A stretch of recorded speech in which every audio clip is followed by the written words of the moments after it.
Okay, Go ahead. So let me repeat that it's my pleasure to introduce Leszek, Kołodziejczyk from the University of Warsaw, who will talk about Ramsey theorems over RCA0 star. Thanks a lot, Roman. Thanks for inviting me and giving me the opportunity to give a talk at this seminar. I'm a co-organizer of a small logic seminar at the University of Warsaw, and basically this pandemic period has made me realize that your seminar is probably the closest to ours in terms of topics worldwide. There are some differences, of course, but it's the closest cousins that we have, I guess. So I will talk about some joint work with my PhD student Kasia Kowalik and with Lawrence Wong and Keita Yokoyama, the two of whom basically embarked on the same project independently, and then we realized that we're doing more or less the same things and continued to work together. So this will be a talk about maybe slightly unorthodox reverse mathematics. So let me very briefly say what the general picture is, and then I'll get into the details. I expect that many, maybe most of you know things about reverse mathematics. Some of you probably know better than I do, but let me give you a very brief overview. So the idea of this program, reverse mathematics, is to study the say, logical strength of various theorems of ordinary, meaning not highly set theoretical mathematics, by formalizing them in the language of second-order arithmetic. And then very often it turns out that you can either prove them to be in a relatively weak base theory, which I'll get to in a moment, or you can prove that they're equivalent over this base theory to one of a number of well-studied set existence principles. And some of the nicest case studies that have been considered in reverse mathematics deal with Ramsey theoretic statements, in particular Ramsey's theorem itself. So Ramsey's theorem for triples and beyond, quadruples, quintuples, what have you, basically, is well understood, and it turns out to be equivalent to one of these typical well-studied fragments of second-order arithmetic that pop up in reverse mathematics. On the other hand, Ramsey's theorem for pairs, so I guess the most common flavor of Ramsey's theorem in non-logical mathematics, turns out to be a mess. It's incomparable to all these typical classical fragments that appeared in reverse mathematics. Various small variants of Ramsey's theorem for pairs turn out to be inequivalent to the theorem itself. That's also a pretty novel phenomenon. And to make matters worse, from a first-order arithmetic perspective, which is, I guess, the perspective of many of you, and it's my original perspective as well, we don't even know exactly what the first-order consequences of Ramsey's theorem for pairs, which is a second-order statement over the natural numbers, what the first-order theory is. And in this work, what we wanted to do is to study Ramsey's theorem for both for pairs and for longer tuples over a somewhat weaker base theory than the usual one that reverse mathematics people consider. It's a theory that has been studied. It's not any concoction of ours, but it's some sort of less studied, less understood, weaker theory that's nevertheless kind of interesting. And we wanted to understand for various reasons. I will mention maybe some of our motivation along the way, but some of it is kind of hard to convey anyway. We wanted to understand how Ramsey's theorem behaves over this weaker base theory. Once again, as in the traditional case, Ramsey's theorem for triples and so on is easier to characterize in terms of what its strength is, but the characterization is different than what you got in the classical picture. Ramsey's theorem for pairs is again a mess and very hard to understand, but we do get some sort of non-trivial results. And that's as far as I would go with a sort of executive summary of the talk. If you want to switch off or go to sleep or both, I think this is the right moment. The next one will be at the end of the talk, I guess. So, so let me continue. I'll spend a few slides reviewing the big picture, or maybe more like technical details and basic notions of reverse mathematics. So as I mentioned, this is done using second-order arithmetic. The language of second-order arithmetic, if you're used to first-order Peano arithmetic, should be kind of familiar, just with a twist. You have the usual first-order variables for natural numbers, which we'll denote with lowercase letters, either from the end or from the middle of the alphabet, perhaps. There is a second-order sort, that's called a first-order sort. There's a second-order sort which is supposed to stand for sets of natural numbers, so for subsets of n. And the extra logical symbols are exactly those from the language of Peano arithmetic. So say the language of ordered rings or something similar.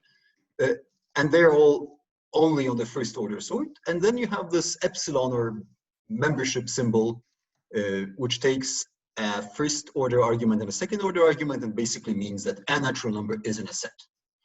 So models, well, up to, I guess, isomorphism for any reasonable theory that we'll consider, or anyway, the interesting models will always have the shape that there's a first order universe, which is just a structure in for the language of Peano arithmetic. And there's a second order universe, which is some sort of subset of the power set of the first order universe. And this subset kind of pretends that it's the entire power set, that it's the set of all subsets of the first order universe of the natural numbers. So it's usually going to satisfy some closure conditions that we're going to enforce by axioms. Let me take the opportunity to introduce a notational convention, which is not completely standard, but I've used it a number of times and I've seen it used in papers I didn't co-author, so maybe it's not completely ridiculous. And I'll stick to it throughout the talk, I hope. So if I want to use the usual classes, the usual levels of the arithmetic hierarchy, defined in terms of first order quantifiers, but allowing second order parameters, I'll use the sigma 0n pi 0n notation with the superscript 0. If I want to talk about, say, light phase objects, so no first order parameters in the arithmetic formula, everything is only first order, I will use notation which is common in basically in first order arithmetic. So I will just write sigma n pi n without the 0. So a sigma n formula is a special kind of sigma 0 n formula in which there are no second order free variables. If I want to mention some second order parameters and guarantee that that's all, enforce that no other second order parameters appear, I'll use this notation like here, sigma n of x, okay? And the same convention can be extended to theory. So I sigma n is a purely first order theory, which is a fragment of Peano arithmetic. I sigma 0n is a second order theory that basically says that relative to any set, sigma n induction holds, okay? So some of the typical theories that get studied in reverse mathematics, I've listed the 3 that could matter here, although they don't matter that much. Include, well, first of all, the usual, the typical base theory over which you prove all these equivalences. This is axiomatized by some rubbish, I guess the finitely many axioms of the non-negative half of discrete ordered rings or something. You say that the natural numbers, that addition is commutative and multiplication is distributive with respect to addition and so on. And the 2 axioms that matter are sigma 0 1 induction, so sigma 1 induction relative to any set that might appear in the second order universe, and delta 1 comprehension, which is to be understood as if you're given 2 formulas, one of which is sigma 1 and one of which is pi 1, and they're equivalent for all natural numbers, these formulas might have parameters, then there is a set of those natural numbers that satisfy, well, either of this formula, of these formulas. Okay, so a delta 0, 1 definable property of natural numbers determines a set. A computable property of natural numbers, or computable relative to something that already is a set, because we use it as a second order parameter. That's also a set.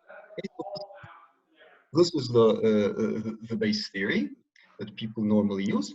Two important axioms that very frequently appear in these papers on reverse mathematics are WKL0, which you get by extending this basic theory. I forgot to give the acronym. It's RCA0, or recursive comprehension axiom, if you didn't know that. So WKL0 extends this base theory by weak Koenig's lemma. So any tree which is, say, syntactically binary, which is guaranteed by making the tree consist of 0, 1 strings as its nodes, with the usual condition that the sons of a node just extend the node by adding a 0 or a 1 at the end. So any tree that's like obviously binary for syntactic reasons, if it's infinite, then it has an infinite path. And a stronger theory is ACA0 for arithmetic comprehension. So here you're allowed to define sets by arbitrary arithmetic formulas. So any formulas that just use first order but not second order quantifiers. Okay. The weaker of these two theories, they're if you care about the first order strength, as I certainly do, and this will be the focus of my talk, in fact. If you care about the first order, then RC0 and weak Koenig's lemma, they're both conservative over I sigma 1, which is inbuilt in them, of course, because you have sigma 0 in induction RC0 already. So they could not be weaker than I sigma 1, and they're not stronger in terms of first order consequences. ACE0 is easily proved to be a conservative extension of Peano arithmetic. So its first order part is exactly Peano arithmetic. Okay, so why am I mentioning these theories? Well, the thing is, most theorems that got studied in reverse mathematics, especially in like the first half of the lifetime of this area, so in the 70s, 80s, I guess, in particular, turned out to be either provable in the base theory, so computably true, roughly, or equivalent to weak Koenig's lemma, or at least as strong as arithmetic comprehension, which very often meant exactly as strong. But I don't really care about the theorems that will be stronger than arithmetic comprehension for the purposes of this talk. So we'll just bunch them all together as at least as strong as AC0. There are nowadays lots and lots of exceptions known, and many of them come from Ramsey theory. So let me briefly recall at least Ramsey's theorem as well, the usual Ramsey's theorem, which presumably most of you know. We'll talk about Ramsey's theorem for n tuples and k collars for various n and k, which will always be at least 2 and will always be standard. So it makes sense also to consider statements like for Ramsey for all possible lengths of tuples, where the length could be non-standard and non-standard model, or for all possible finite numbers of colors. But we're only going to talk about Ramsey for n tuples and k colors, which we'll call RT and k, where n and k are both standard. And what this says is, of course, that if you color the set of unordered n tuples of natural numbers, which we officially represent the unordered n tuples as, say, ordered tuples, which are ordered according to the ordering of the natural numbers, which are strictly increasing in terms of the natural number order. So if you color unordered n tuples of naturals in k colors, then there's going to be an infinite set, let's call it H, standing for homogeneous, on which the coloring of any n tuple from that set is going to be the same, right? So that's what we mean by a homogeneous set. So the statement actually, it states the existence of an infinite homogeneous set. I will simply say homogeneous for infinite homogeneous for the rest of the talk. So to kind of shorten some lines on the presentation mainly. Okay, so that's Ramsey's theorem. So how does this relate to these typical fragments of reverse mathematics, and how does it relate to first order arithmetic, which is, as I mentioned, my main focus, in fact. So, well, first thing, let's get this out of the way. We're going to always assume that the number of colors k is 2. So we're not going to care about Ramsey for 3 colors or for 4 colors or whatever, because all the theories we consider, even the weaker ones that I'll get to in a moment, are able to prove that, say, Ramsey for quintuples and 15 colors is equivalent to Ramsey for quintuples and 2 colors. So we can, we lose no generality if we only consider colorings into 2 colors. And that said, Ramsey for triples, as well as Ramsey for quadruples and for quintuples and so on, is well understood. This is basically a corollary to a recursion theoretic theorem of Jokic from the early 70s. I guess the result as stated was first proved or noticed by Stephen Simpson, but it's basically Jokic already. So Ramsey for triples and beyond is simply equivalent to RCA0 over this base theory recursive computation, RCA0. Ramsey for pairs is much more strange. In terms of its relation to these typical second order fragments, it lies strictly between RCA0 and RCA0. And nowadays it's known that it's incomparable with WKL0, with Kuhn's lemma. It's easy to prove that weak Kuhn's lemma doesn't prove Ramsey. The harder part, which was shown by Liu in a 2012 paper, is that Ramsey doesn't prove weak Kuhn's lemma. So it's between RCA0 and RCA0, and it's not equivalent or stronger or weaker than weak Kuhn's lemma. We have known for roughly 20 years that it's also strictly weaker than the first order consequences of RCA0 in terms of first order consequences, exactly, because its first order consequences are contained in I sigma 2.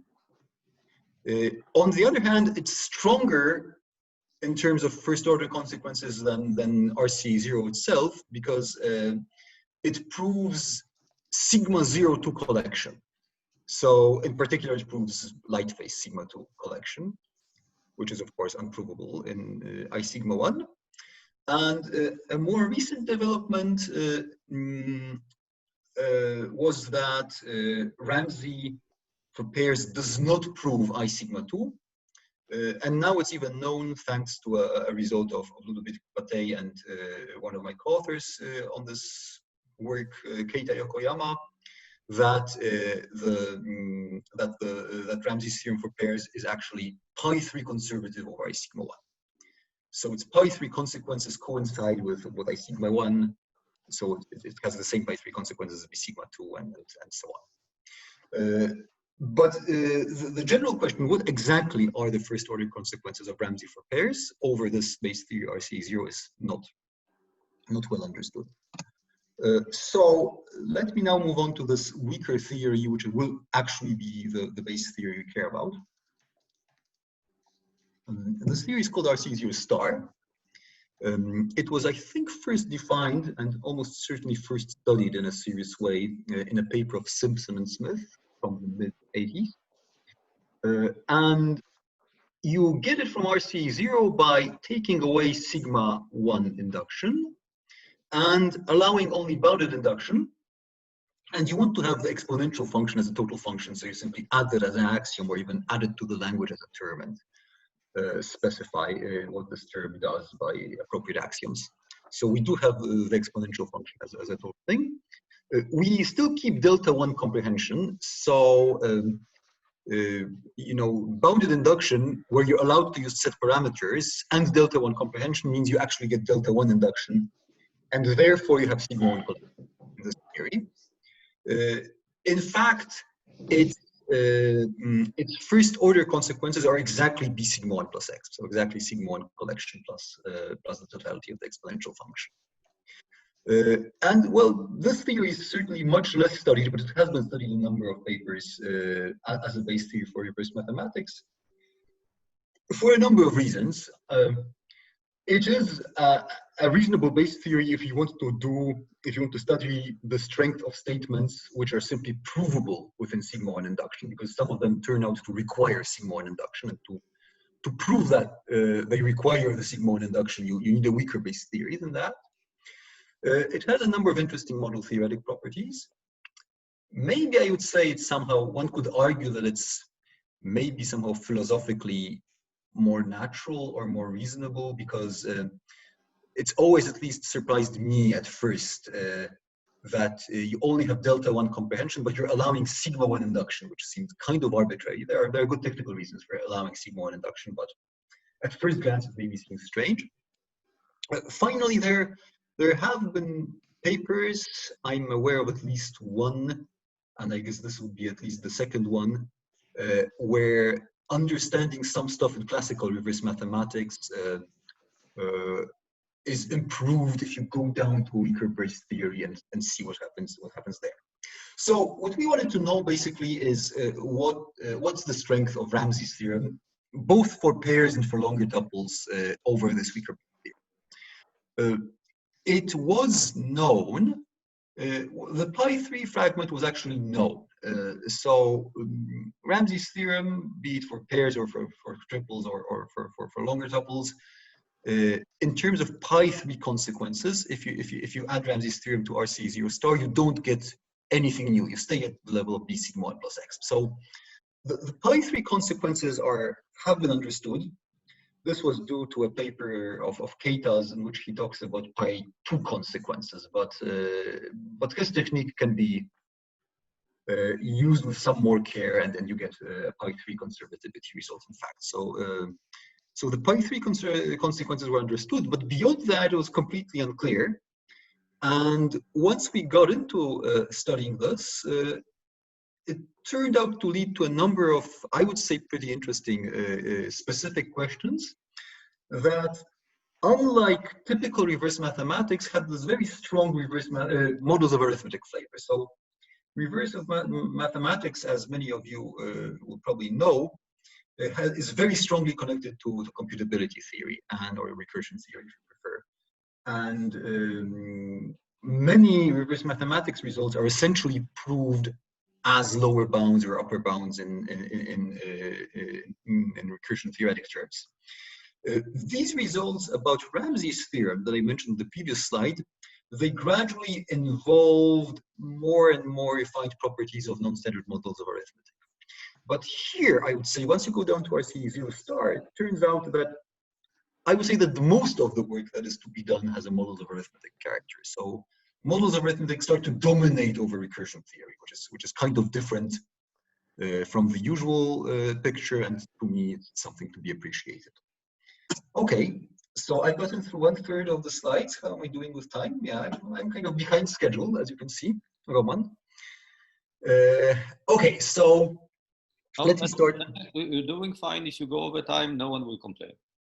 My son will complain because the second semifinal of the Champions League starts at something like 9 or shortly thereafter, and he needs my computer. All right, well, hurry up. No. I'll go at just the right pace from my perspective, sorry. So let me get around to maybe finally proving some things, or at least sketching some proofs. One important thing about models of RCA0 star, or more specifically about models of sigma 1 collection, plus the exponential function. Yeah, I guess you want the exponential function for this because we'll talk about coding finite set as natural numbers finite sets as natural numbers. So one interesting thing about models of sigma 1 collection plus X is that if you have is this coding lemma proved by Chong and Morad in a paper on the degree of sigma 1 cuts, or degree meant recursion theoretic degree. So it's a very nice paper. They proved the following thing. It's not a difficult thing to prove if you're used to thinking about, say, models and their end extensions, but it's a very neat fact, which is not maybe immediate from the definitions. Namely, if you've got two disjoint sigma 1 sets that are bounded, then each of them can be coded by an element of the first order universe relative to the union of these two sets. So if you've got two disjoint bounded sigma 1 definable sets, say X and Y, in your model, then there is a first order element such that if you intersect the elements of that element as given by, say, the binary notation for the bits in the binary notation for that element, C, then the intersection of that finite set with the union of our two disjoint sigma 1 sets, X and Y, will be exactly X. The obvious thing, if you've got sigma 1 collection and you've got delta 1 induction, so the obvious thing is that bounded delta 1 definable sets are coded by first order objects. So this is a bit stronger because these two sets X and Y, they don't have to be mutually complementary. So they might not be delta 1 in the model itself. So this is a little bit stronger than the basic, than the obvious fact that you can code delta 1 bounded sets. And a special case of this coding lemma, probably the most important case that I'm aware of, which is probably even easier to prove as a separate statement, but it's what really matters to us, is the following thing. Well, if you've got a model of RCA0 star in which sigma 1 induction fails, then you're going to have proper sigma 1 cuts. And if you've got a proper sigma 1 cut, say I, and you've got a sigma 1 definable subset of this cut I, say the set is X, then this subset will be coded on the cut I, meaning there will be first order element, let's call it C again, such that the trace of C on the cut I is exactly X. If you think about this for a second, then you'll realize that this follows from the Chong-Morad lemma. Does it? I don't know. Well, anyway, the cases that I need will follow. So if the statement sounds slightly off or wrong, just ignore it. I'll improve the statement at some point. And anyway, at this late hour, from my perspective, this statement now sounds suspect. But the cases that we need to work.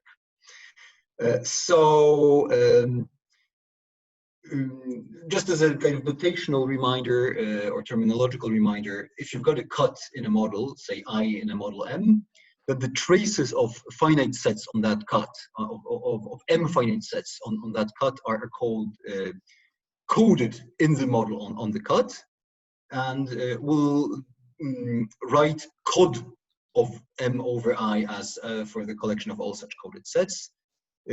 In the case where I is the standard cut,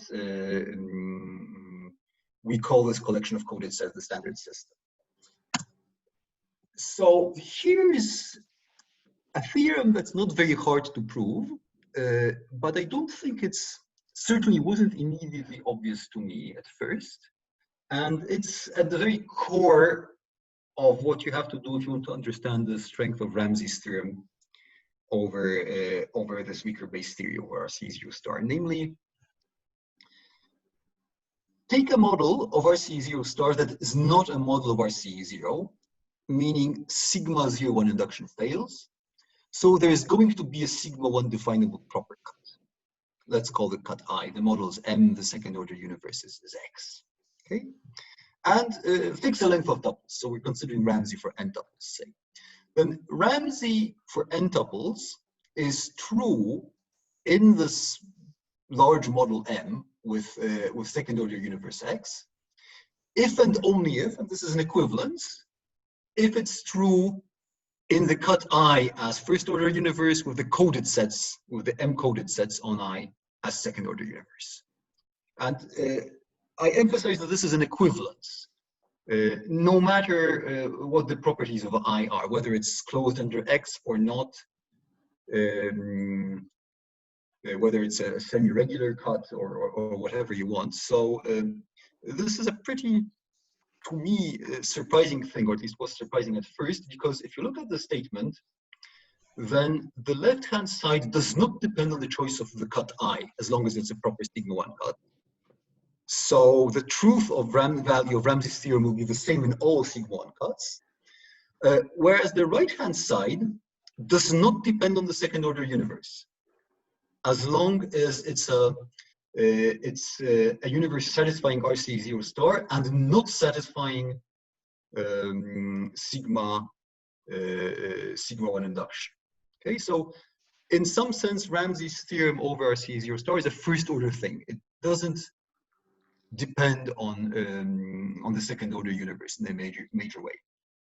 So I noticed recently that well, some knowledge of this phenomenon of the connection to cuts was there, because a particular case of the implication in one direction was given as an exercise in the Cossack-Schmerl book in the chapter on cuts. But I was not aware, certainly I was not aware of the equivalence. Roman, were you aware of this? This equivalence holds? Definitely not. Definitely not. Okay, so that's nice, because I mean, after stumbling on this exercise, I got a little bit worried that this is like. But I don't know about Jim. Jim, were you aware? Jim, no, I don't know. That's very nice of you to say that. Makes me relieved. So, can I ask a question? Yes. So I need not be all of them, right? So it just yeah, I should not be all of them. It's a proper cut. Yeah, and so then I guess going from the ideal to M is pretty amazing, right? That it would just hold. Well, I don't know. Actually, both of the proofs are sort of both of the directions. I'm going to give you a proof of one direction. It's a simple argument. Both the directions are kind of similar in terms of how you prove them. You go from the model to the cut and back, and you transfer a coloring in one direction and a homogeneous set in the other. And it depends on which implication you're proving, which thing you transfer upwards and which you transfer downwards. Okay. And in one direction, it's just the transfer is like direct, and the other you need this strong overlap level. So actually, I would say that the slightly harder direction to prove is the one on when you go from M to I. I guess the thing worth mentioning here, emphasizing, I didn't perhaps emphasize this enough, is that so what's special about missing sigma 1 induction if you care about infinite sets? So what's an infinite set? So we take it to mean that it's an unbounded set. Above every element of the model, there is another element of that set. So if sigma 1 induction fails, then you can have these sort of very sparse infinite sets which don't have as their cardinality the entire first order universe. So they're infinite in the sense of being unbounded, but it's not the case that for every finite number k there will contain a k element finite subset. And they're the ones that provide you with this equivalence. So that's what perhaps makes it less amazing or less remarkable, though it's a nice fact anyway. I mean, I was certainly surprised by it once I finally realized that, in fact, this is what's going on. So let me prove one direction. Okay, and the other is, as I said, similar and I think a bit simpler. So let's assume that the universe, that the whole big model satisfies Ramsey. And let's prove that the coded sets on a sigma 1 cut satisfy Ramsey for the same length of tuples as well. Okay, so here is our cut I. It's a proper sigma 1 definable cut.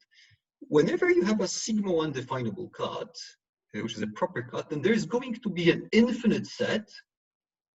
I should have emphasized it's an infinite set. We'll call the set A, which is indexed by that cut, meaning it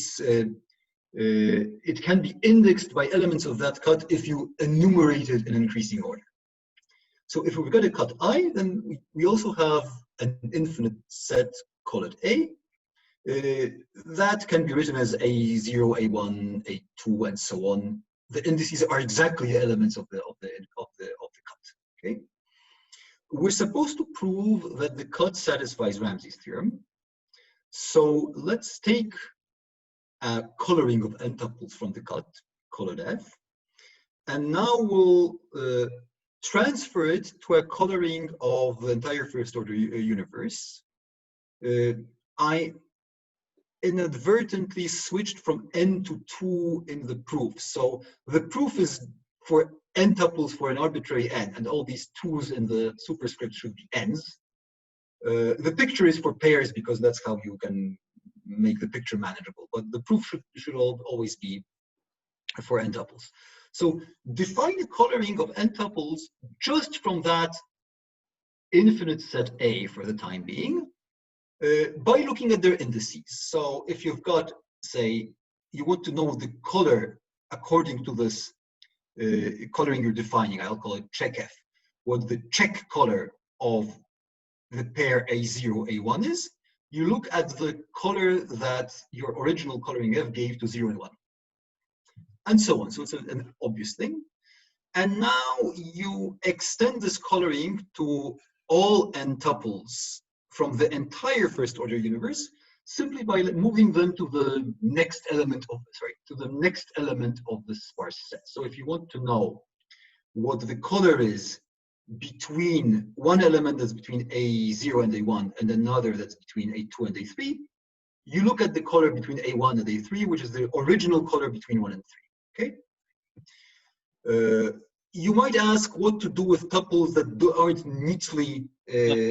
Sorry, yes. Nearest, you mean going up or going down? Let's say going up. In the paper, I have going down, but to make this work nicely, I make 0 an element of the set A, which you can of course do without losing generality. But you either have to assume that you're going down and you make 0 an element of A, or you're going up, which you can always do because A is infinite. So there always is a greater element than your given element of M. Okay, doesn't really matter. Let's just stick to something. This is completely arbitrary. It doesn't change the combinatorics of the argument. But in this picture, it's going up. So as you can see, to this blue line between 1 and 2 in the original coloring, there corresponds to a bunch of blue lines between as colors of any pair where the smaller element is between A0 and A1 and the larger element is between A1 and A2. And these red bunches of lines arise in a similar way. You might ask what to do with the tuples which aren't so neatly split and say some elements of the tuple come from the same interval between the same 2 elements of A. Well, it doesn't matter. It turns out that it's completely irrelevant for the argument, so just do anything to them. Send them all to 0 or you know, choose the color at random, whatever you want. So now we've got a coloring of n tuples from the entire universe. We apply Ramsey's theorem for n tuples in the big model to get a homogeneous set. Let's call it H. Okay. And now the Chong-Morad lemma, lets you map that set H back onto the cut I. So it tells you that the set of those numbers in the cut I, such that, say, when is 1 going to be in this, so I'm transferring H back to the cut I. I'll call the transferred set H hat. How do I decide if 1 is in H hat? Well, I check if there is any element of H between A0 and A1. There is one, so 1 is in H hat, okay? Now I want to know if 2 is in H hat. So I check if there's any element of A between A1 and A2. There isn't. Unsurprisingly, well, doesn't really matter.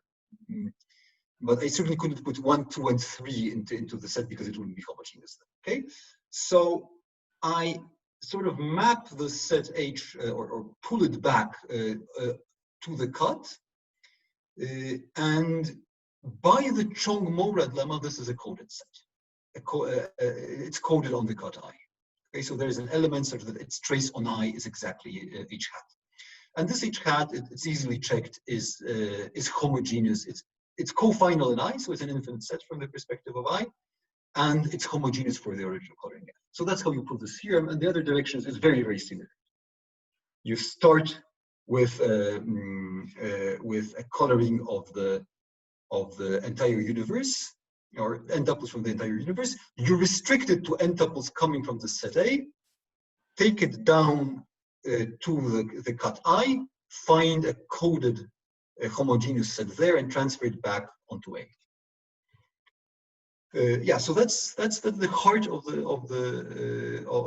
our work, in fact. Are there any questions concerning this?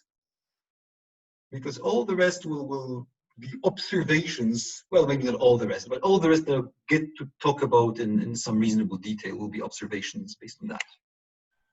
Yes, I have a question. Yes. In the first sentence of the proof, that's where I'm not sure. How can you assume there is such an A? Yeah. So basically, the way you do this officially is that I is sigma 0, 1 definable.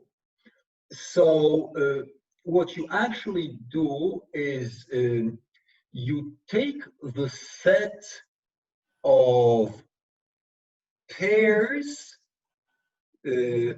say x, y, such that y is the smallest witness for the fact that all elements up to x belong to the cut I, or something like that. And this is now delta 0 definable. It's not a difficult thing if you work it out. I mean, it's something to write down on a piece of paper, but it's a shorter argument. And then you, so that's a delta 0 definable set. So by delta 0 comprehension, you have it as an element of the second order universe. And this element xy is going to be exactly the xth element of the set in increasing order. Okay, so sigma 1 cuts are correspond in fact to enumerations of infinite sets. Every infinite set corresponds to some cut I that indexes the set in increasing order, but also if you've got a cut, there is a set that this cut indexes. Thanks. Okay, thanks. Okay, so let me continue, and let me make some observations now based on this characterization in terms of cuts. So here's the first one. If you've got a model, it should say of RCA0 star and Ramsey for n-tuples, and there's a particular set in the second order universe relative to which sigma 1 induction fails. Then already the universe consisting of the second order universe consisting of sets that are delta 1 definable relative to that single set, I'm calling that set A, already that satisfies Ramsey for n-tuples. So in particular, if the model M fails light phase sigma 1 induction, it's not a model of I sigma 1, and you can build a second order universe on it that satisfies Ramsey, then already the delta 1 definables, so already the computable sets satisfy Ramsey. Okay, this is a very easy consequence of this fact that I'm going back to slides, that the right-hand side of this characterization doesn't see the second order universe, as long as the second order universe contains a set failing sigma 1 induction. Okay, so if you've got a model of Ramsey that violates light phase sigma 1 induction, then already the computable sets on that first order structure are a model of Ramsey. So to capture this, we're coming up with a definition of a purely first order sentence, delta L Ramsey for n tuples, two colors as always. So delta n Ramsey for n tuples says for each delta L definable two coloring of n tuples, there is a delta L definable homogeneous set, infinite homogeneous, of course. So this is something that's totally false in the real world, in the natural numbers with the usual, or basically any omega model of any reasonable second order arithmetic theory, because it's well known due to the same paper of Jokers that I mentioned earlier, that there is a computable two coloring of pairs that not only doesn't have a delta 1 homogeneous set, it doesn't have a delta 2 definable homogeneous set. So not even a sigma 2, but that you get for free if you know there's no delta 2 homogeneous set. So this statement delta L Ramsey for whatever length of tuples, as long as it's at least pairs, is completely false. But to prove its falsehood, for delta L definable sets, you need sigma L induction, it turns out. So if you don't have, for instance, sigma 1 induction, it can happen that every computable coloring will have a computable homogeneous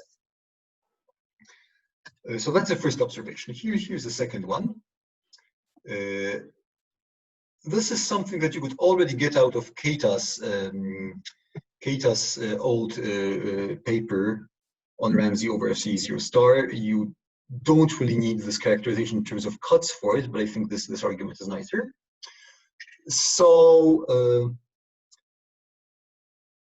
if you take any sigma 3 sentence whatsoever that is consistent with B sigma 1 plus X, then you can make it consistent with RCA0 star plus Ramsey for n tuples, which I guess is exactly the pi 3 conservativity result I mentioned some time ago.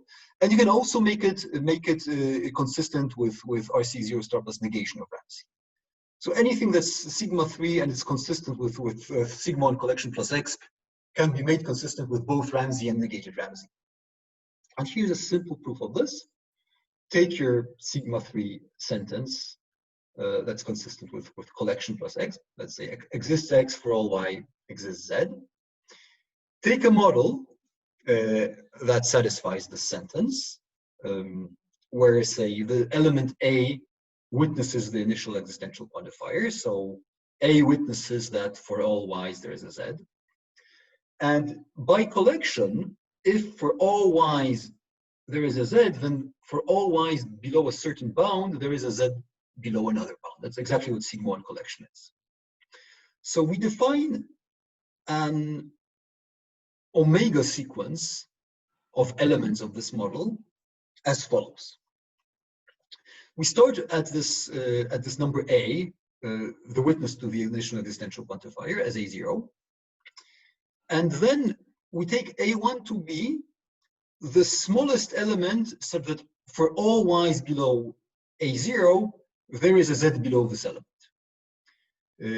Now, just to make sure that we're not going to produce a model that's too short, that doesn't satisfy X, let's additionally assume that A1 is at least 2 to the A. And now you've got A1, so you get A2 by the same process. So if you've got A1, let A2 be the smallest such bound such that for all Y's below A1, there's a Z below A2. Again, let's make sure that A2 is also at least 2 to the A1, because otherwise you might have some sort of pathological model. You take I to be the cut generated by these elements A0, A1, A2 for standard AN for standard N. Then it's going to satisfy by construction that for every Y there is a Z, as witnessed by this element A. So you're still witnessing your sigma 3 sentence. And moreover, I'm assuming this is a proper cut in M, which you can guarantee by sort of saturation argument at the start, or slight compactness argument, whatever. This I has the property, actually you don't need that, it doesn't have to be proper, sorry. This I has the property that the standard code is sigma undefinable in it, because you can find the set A0, A1, A2 as a set and use it to sigma undefine the standard cut. So this cut will be a model of Ramsey exactly if the standard system of the original model satisfied Ramsey, which you could, of course, have chosen to have or not to have, right? I mean, anything reasonable can be a standard system of. Can I ask a question? Yes, please. So it seems like this is saying that Ramsey theorem for pairs is definitely not first order definable here over RC not stars. I mean, and this, but a very strong statement of that. That Ramsey theorem for pairs is not first order definable. Right. So, well, my feeling is actually exactly the opposite in some sense. So, it maybe depends on what you mean by a theorem being definable. But my feeling, if you look at this characterization in terms of cuts, is that Ramsey's theorem typically over the stronger base theory is very much not a first order statement. It very much depends on the second order universe. Whereas here, if you're failing sigma 1 induction, then Ramsey's theorem actually is a kind of first order thing. It only really depends on the first order universe as long as you're failing sigma 1 induction at the outset. So I'm not sure exactly what you meant, but okay. My feeling is like, in some sense, the exact opposite of yours. But I guess you can have different senses of what it means for a theorem to be. Well, but I mean, but you have every sigma and sentence, I guess, consistent with these things can't express Ramsey's theorem. Yeah, but Ramsey might not be sigma 3, right? Yes, but it could and in fact, that's kind of true. So over negation of induction, Ramsey is in some sense first order. We'll get to that in just a moment, but it's not sigma 3. Okay. I'm gonna have to apologize too. I'm kind of interested in the end, but I actually have to leave at 3. No, yeah, I guess I'm really doing badly with time. Like, that's okay. That's okay. You'll have another chance. I apologize for that. So you can catch the video later on the New York Logic YouTube channel. Right. So I guess we'll have to stop could someone send me the link? Yeah, it'll be on. It'll probably be on the seminar page, right? I'll look. So let me now move to the particular case of Ramsey for triples and longer tuples, if you prefer, which we kind of understand. And let me make another observation. This one is specific to triples and beyond. So, oh, there's a dreadful typo there. In this box, there should be Ramsey and not negation of Ramsey. I apologize for that. So over RCA0 star, Ramsey for n tuples, where n is at least 3, implies that induction implies the next collection. Okay, let me argue this for the case of this negation persists. I see. I'm really sorry for that. Let me apply this to the case L equals 1. So let me prove that Ramsey for triples implies that if you have sigma 1 induction, then you have sigma 2 collection, just over RC0 star. So take a model that satisfies Ramsey for triples and RC0 star, and it satisfies light phase sigma 1 induction. It might not satisfy sigma 1 induction in general, because if it did, it would already satisfy AC0 by virtue of having Ramsey. But it might not have sigma 0 induction in general. That's just a light phase thing.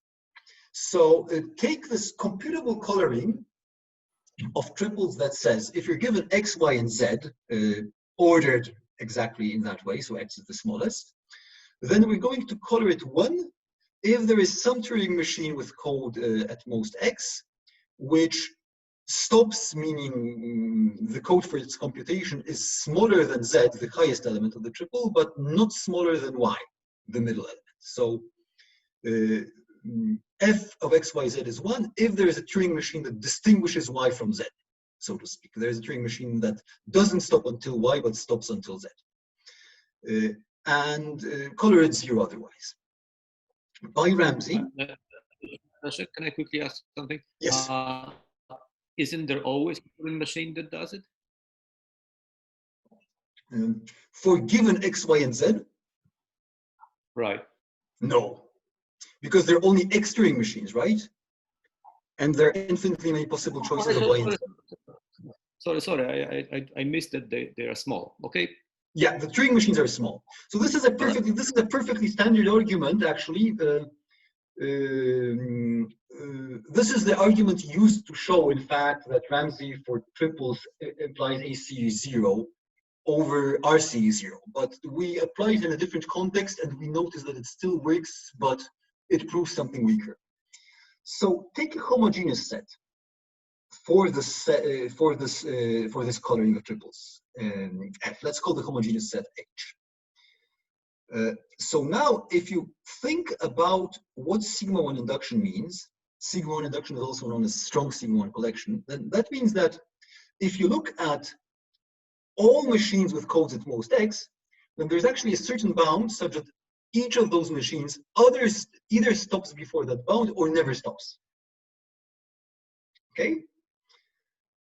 Therefore, if you've got an infinite homogeneous set and you've got I sigma 1, light phase I sigma 1, we're applying sigma 1 induction to the coloring, not to H, then the color must be 0. It cannot be 1. And if you've got a homogeneous set with color 0, then that's very easy to use to determine whether a given Turing machine ever stops. So the set of Turing machines that stop is computable in this homogeneous set H. So that set, let's simply call it 0 jump, is an element of the second order universe because the second order universe is closed under relative computability. And since we've got a model of RCA0 star, so we've got a sigma 1 collection relative to any set, then we've got sigma 1 collection relative to 0 jump, which means sigma 2 collection. Okay? And then you can actually relativize this argument upwards, and you can prove that sigma 2 collection is induction implies sigma 3 collection, and so on. Okay. So to sum up, and I guess you'll have to tell me what I should do after this slide. If you sum up all these observations, you put them together, you get an exact description of what the first order consequences of Ramsey for at least triples are over RCA0 star. So let's fix a length. You can think of length as being 3. It should be at least 3. So the first order consequences of RCA0 star plus Ramsey for n tuples, with that particular n, actually have a complete axiomatization of the following strange form. B sigma 1 plus x, of course, that's the pi 3 fragment. And then the additional sentences, if B sigma n L plus 1 fails, for any given L that's at least 1, then Ramsey holds in the delta J definable sets for some J equal to at most L. So in particular, if you plug in L equals 1 to that implication, that tells you that if B sigma 2 fails, which in particular means that I sigma 1 fails by the argument I just gave you, then the definables must the computable sets must satisfy Ramsey. Okay? So that's what I meant at some point by saying that over negated sigma 1 induction, Ramsey actually is a first order statement because Ramsey is equivalent to saying the computable satisfy Ramsey, which is a pi by 4 sentence, in fact. So it's not pi 3, but it's pi 4. In particular, it is first order. Then, if you look at what this theory is, I mean, this is some sort of strange theory. You might want to know how it relates to the usual fragments that people study in first order arithmetic. So its pi 3 fragment is, as mentioned, exactly B sigma 1 plus x. There is nothing new here. If you want to go beyond that, So for instance, if you want to understand what the pi L plus 3 fragment is for some positive L, then it lies strictly in between B sigma 1 plus X and sigma L induction implies sigma L plus 1 collection. It's strictly stronger than that.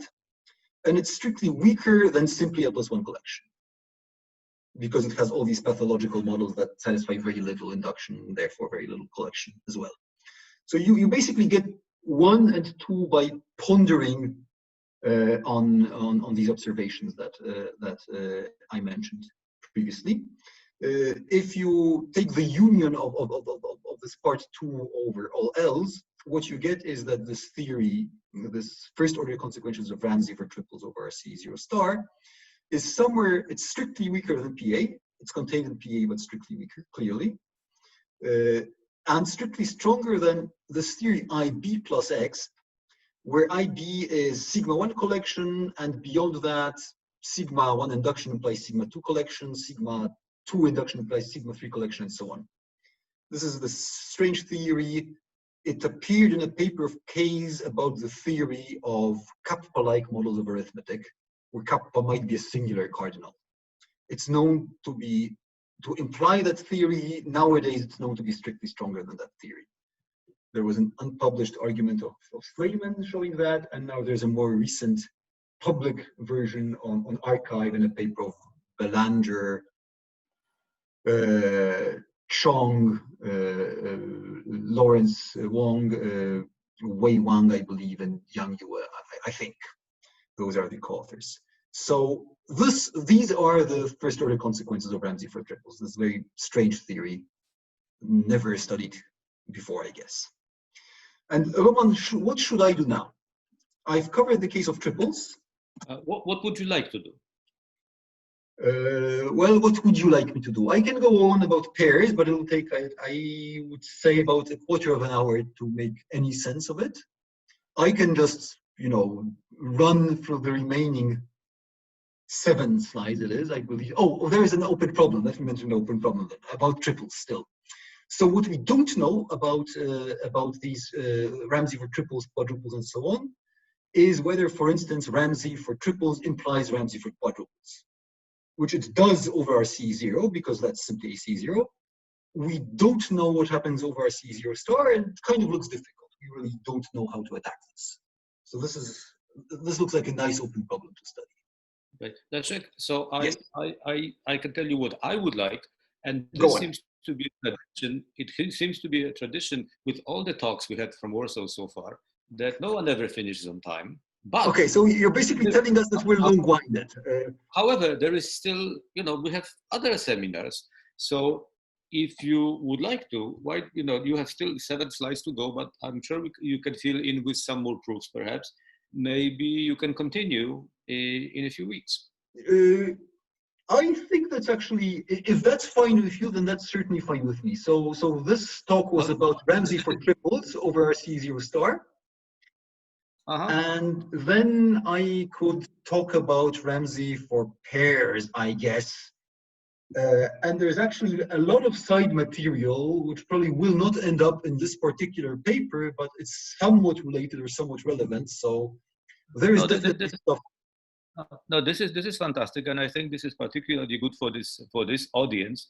Atar just wrote something in the chat, seconding what I'm saying. So I think we will stop here, and unless we'll wait for questions and the usual stuff, and then in a few weeks we'll look at the schedule and we'll hear more from you. Okay, so I guess I can stop sharing. That will let me see the chat, for instance.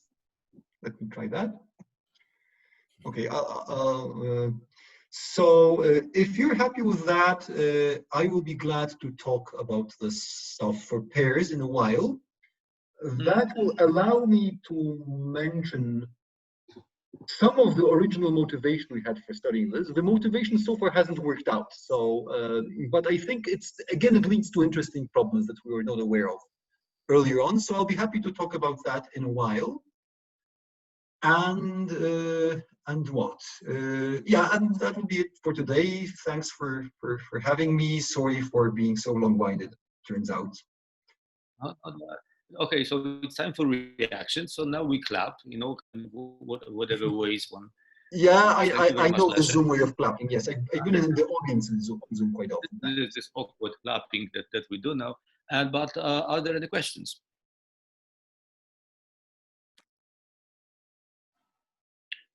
Well, sorry, this might be a little more technical than you want to do, but it might be also very simple. I didn't quite follow the argument that when we were showing that you have this function on the triples, and that homogeneous set ended up needing to be 0. Right. Okay. So I'll go back to the screen sharing, and I'll go back to that slide just a second. Right. Which one is it? Here it is. That's the one, right? Yes. Okay. So the point is as follows: you take this coloring of triples, and you color a triple XYZ if there is a Turing machine below X that doesn't stop below Y but stops below Z. Okay?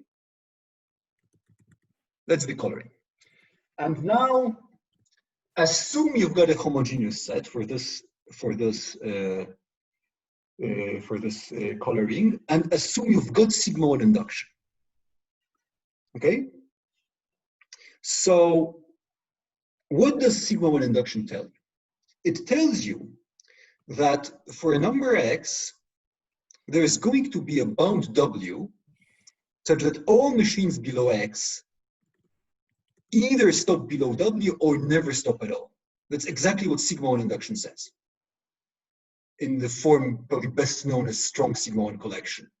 Or if you're more second order oriented, then I guess say take bounded sigma 1 comprehension and then apply just the usual sigma 1 collection.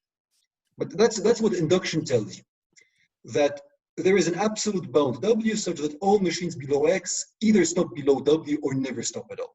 Okay? And once you, and this is crucial, because once you've got that, if you take any Y and Z above that W, it was chosen to suit the particular X. So if you take Y and Z above that W, then each Turing machine either stops below W, so it stops below both Y and Z, or never stopped at all, so it stops neither before W nor before Z, neither before Y nor before Z. Okay? So no Turing machine below X can distinguish Y from Z. Mm-hmm. So if you take Y and Z above that particular W, then f of X, Y, and Z has to be 0. Yeah. Okay, I see. Therefore, a homogeneous set that's infinite must have color 0. That's the argument. Yeah. Thank you. Thanks. Okay. Any more questions? Well, if not, then let's thank Leszek again. Next week, what's happening next week? Oh, next week we have a talk by Emil Jerzabek from Prague, if I remember the details correctly, and it will be something quite interesting. I don't quite remember now, but please take a look at the abstract. Yeah, it's about a theory for a relatively weak complexity class that turns out to be kind of stronger than expected, perhaps. Right. The abstract really looks very interesting. So it will be lower sort of classes of arithmetic formulas that we usually talk about, but very, very interesting. So that's next week. And about Leszek's talk, we'll have to look at the dates and schedule one soon. Okay, so thank you. Thanks a lot. Bye-bye. Thanks. Thank you. Thank you. Thank you, boy.